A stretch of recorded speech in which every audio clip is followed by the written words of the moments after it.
Hi everyone, it's lovely to see you. I hope you're having a lovely week. Welcome to your ICE Assembly online. Now you might be wondering why I'm the only person saying hello. That's because I've sent Anne-Marie out on a mission. She's out on the great statue hunt. She has to see what different statues she can find out and about in Exeter. So let's have a look and see how she's getting on. Alright everyone, Sally has sent me off on a mission.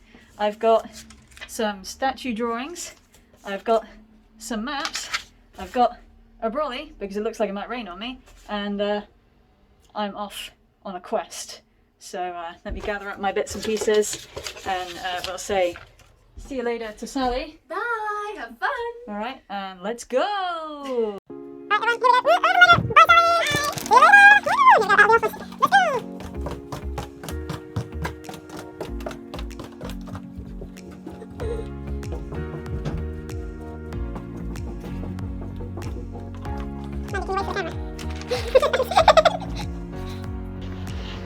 Alright everyone, I'm here at my first location, which is Cathedral Green. So, somewhere there is a statue, and I think I know which one it is, and it's right at the other end. So, come with me, let's find it.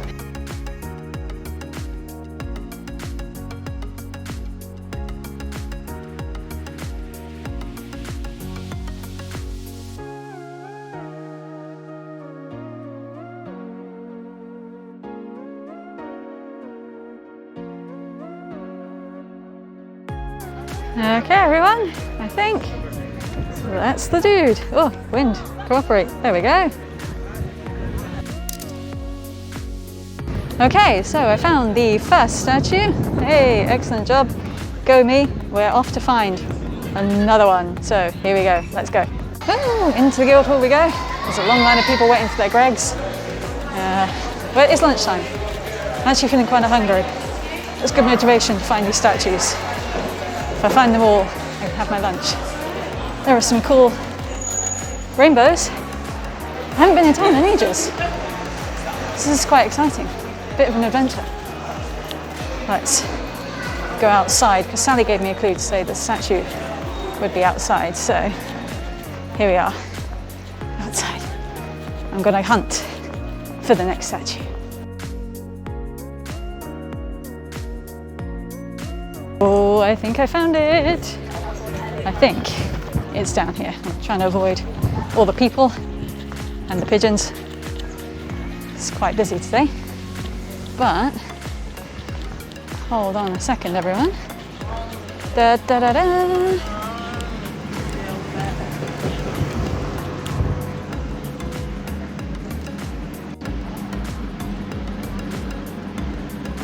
Yay! Okay, so my next clue has led me into Northern Hay Gardens. It's a very steep hill, but here we are in Northern Hay. It's pretty cool.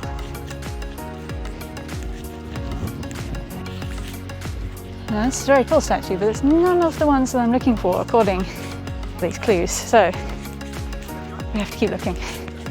Everyone, I think I found another one. This guy. So this guy, right? Oh, let's get the right way around. That's harder to do with an umbrella. Yeah, found another one.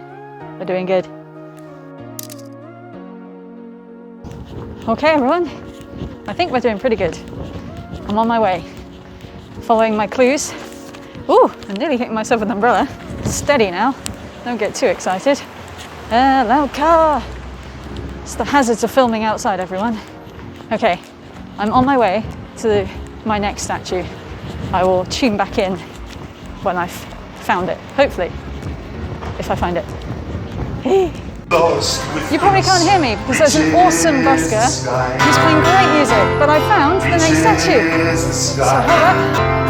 Until the light that's lost within us reaches the sky.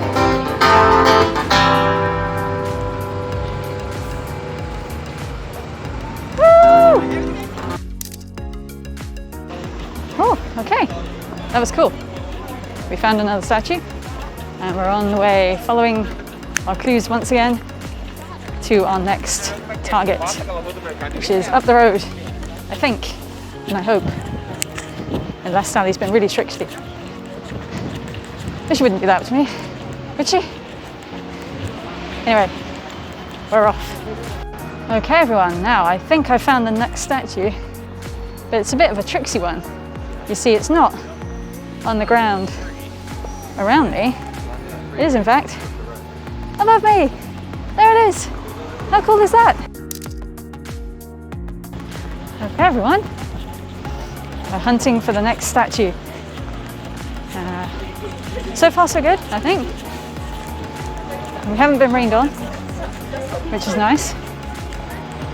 And I'm following my clues, which are going to lead me into Princess A. So here we go. Ooh, I just got a nice smell from Lush. Yes. Okay, here we go. Hey, success, that was easy. This one was super easy to find. Probably because of the color. Hard to miss this guy, right? There he is. Whew. Okay, everyone. I am feeling pretty good. Successful statue hunt. And I am now on my way back to the office to show Sally the proof of my statue findings and hopefully get a big round of applause and a bit of a cheer for all the walking and exploring and the clue following that we've done.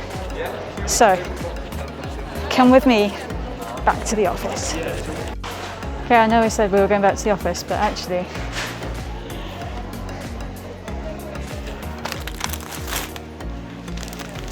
we're getting donuts for the office. All right, well, that was lots of fun. Thank you for that cool mission. But why were we doing that? Well, two reasons. First of all, I thought it might inspire our young people here to keep their eyes peeled when they're out and about exercising. I wonder what kind of statues you can see when you're out about, or interesting sights. There might be some monuments or murals there are all around. So next time you're out on a walk or out on your exercise, why don't you have a look and see what you can see? And then maybe you might want to go home and draw it like I did. And second of all, it ties in with our story today. We're going to be diving back into the life of Daniel, and in today's story, someone's going to see a very interesting statue. So why don't we have a look at our story and find out what that's all about? King Nebuchadnezzar of Babylon couldn't sleep. He was having very strange dreams. They kept him up at night. So he called his wise men, his magicians, and his fortune tellers to him, so that they could explain the dreams. "Tell us your dream, O king," they said, "and we will explain the meaning." "No," he said, "you are only trying to trick me. You tell me my dream, and what it means. If you do, I will give you lots of riches. But if you can't, I will send my executioner to you, and you will meet a sticky end." "Oh no," they all said, "only the gods can tell what dreams are."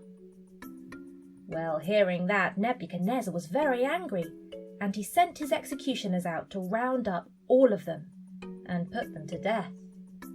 Daniel and his friends were wise men too, so a guard was sent to find them.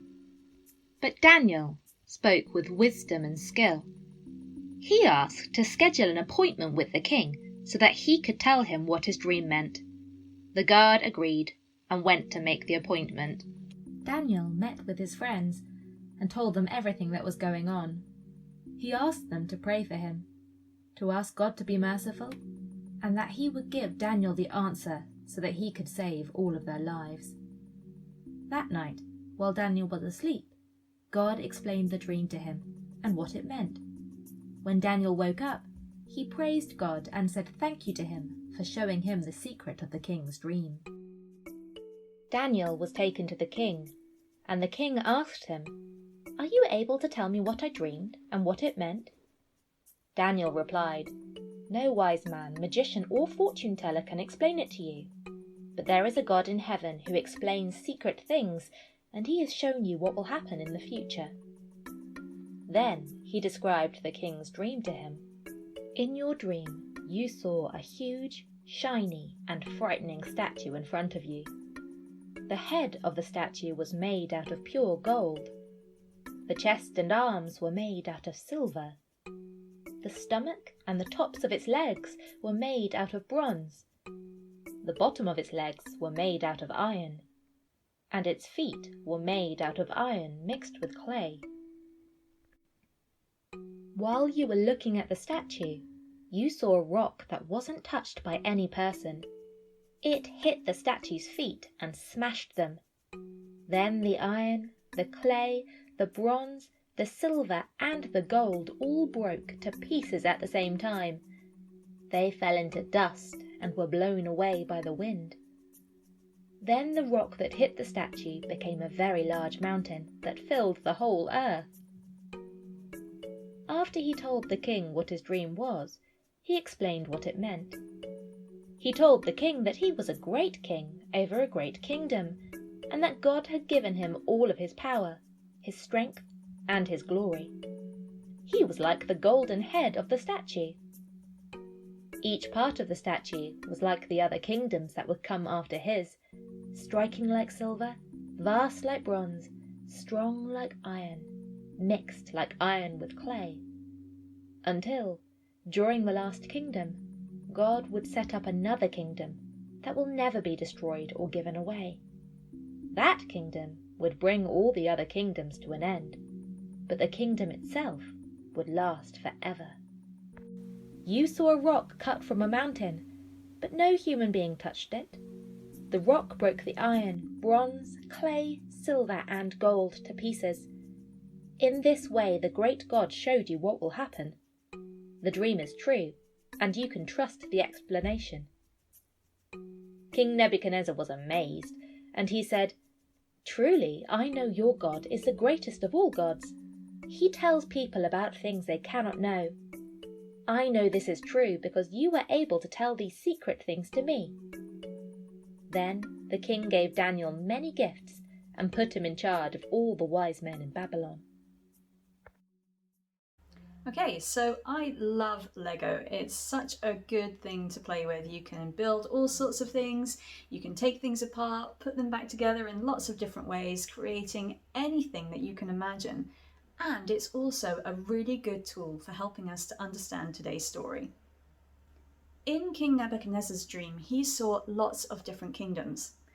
Starting out with his kingdom, the kingdom of Babylon. I wonder, he must have looked out at all that he was the ruler of and thought, this kingdom is all mine, it's big, it's strong, it's going to last forever. But we look around our world today and there is no kingdom of Babylon. In fact, the kingdom of Babylon was taken over by another kingdom, the Persian Empire. They came along and took over. And today we see that that kingdom didn't last forever. In fact, they were overtaken by another kingdom. And then that kingdom, that didn't last forever either. It was taken over by yet another kingdom. And the same happened with them. They were taken over by a kingdom and another, rinse and repeat. History is full of one kingdom replacing another. And we can see that play out through all of history. None of these kingdoms last forever. In fact, all of them that we see now are all part of history. None of those kingdoms exist in the same way today. So instead of all that kingdom, we end up with a big mishmash of different pieces. Nothing of these kingdoms lasts forever. Even the strongest empires and kingdoms have fallen away and become part of our history books. But the Bible tells us that God's kingdom isn't like that. It's not built on a person or a ruler. It's not built on people. It's built on God. So unlike all of those other kingdoms that became all of these separate pieces, actually, God's kingdom is more like this. Now, this is a solid foundation for anything that we wanted to build in Lego. It's all one piece. It's not easy to break apart. I can't really break it in the same way as the other blocks. This is a solid foundation. And that's what Christians believe God's kingdom is. And that's what the Bible teaches us too. You see, Christians believe that throughout our changing world where good and difficult times come and go, God never changes. He is a strong foundation that we can trust to build our lives upon. The Bible tells us God stays the same yesterday, today, and forever.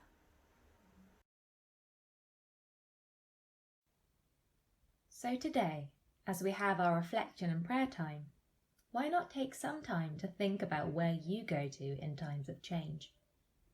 Who do you trust to hold you up and help you through? Take some time to look at this candle and reflect on today's story. And then we're going to finish with a prayer. Dear God, thank you so much that your kingdom doesn't have an end. That even when things come and go and we go through times of change, you don't change, so we can always trust you. Amen.